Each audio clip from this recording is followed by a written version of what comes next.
Good morning, everyone. I would like to start by asking a question. Have you ever looked at a stray dog or a cat on the street and wondered, what's their story? Every single time we just walk past them.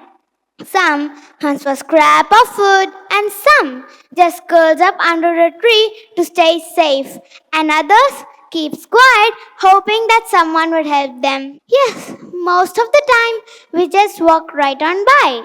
Even I used to do that, but then I met a very special friend who completely changed my heart.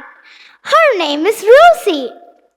One day, my family and I found a small brown dog sleeping next to our car. She wasn't a tiny puppy, but she was super young. We had many questions. Where did she come from? Why is she all alone? And what had she been through? We don't know her past, but we knew one thing for sure. She needed help.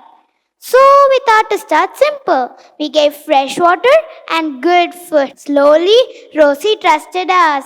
The little space under the car became a safe home. And honestly, when Rosie wags her tail and comes right to us, it becomes the best moment of the day. From that day on, Rosie was not a stray dog anymore.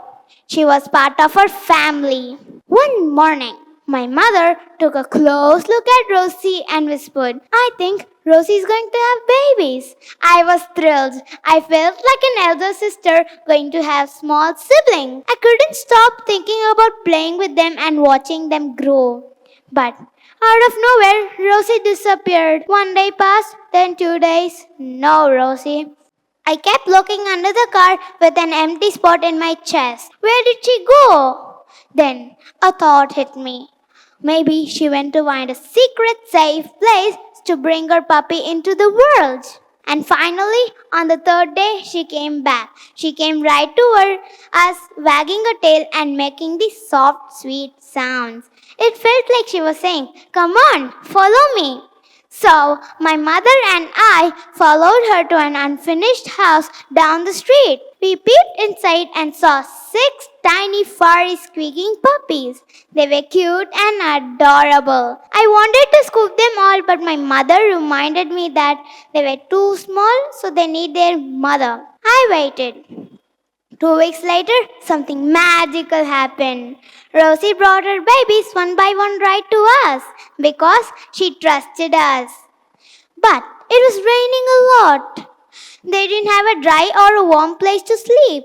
So my mother and I gathered some scrap materials to make a small house. It wasn't fancy and definitely not perfect, but for Rosie and her babies, it was a castle of love and safety. A little while later, I got a school project of making our very own imaginary charitable trust. I knew what I need to do, so I named it as Pot Trust. My pot rest should have a real shelter. Other stray animals should also find a warm, dry place to sleep, and medical checkups and medicines for sick animals, clean water and good food, and most importantly, love. Right now, it's just a dream in a 5th grader's heart. I believe that every big changes in history started as a tiny dream. Some adults say, what can a child really do? Yes, it's true. We don't have big wallets, we don't have fancy degrees, or we can't vote or change the laws yet. But we, the children, have something incredibly powerful. We have compassion.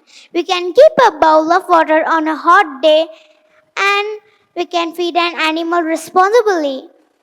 We can be kind to animals instead of throwing rocks at them or shooing at them. And we can give our kind voices to our family and our friends to care. Small actions might seem small, but when we add them all up, it creates a massive wave of change. Rosie taught me that animals doesn't need us to buy expensive things for them.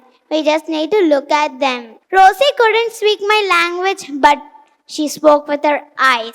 Rosie taught me that kindness doesn't need words. So, The next time you walk on the street and see a stray dog or an animal, I just ask you to do one thing. Stop for a second.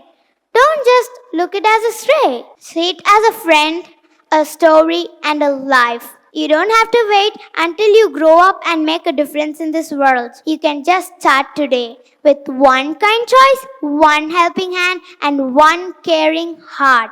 Because sometimes the smallest voices speak for the ones that do not have voices at all. And also, the smallest hands are the ones that makes the difference in this world.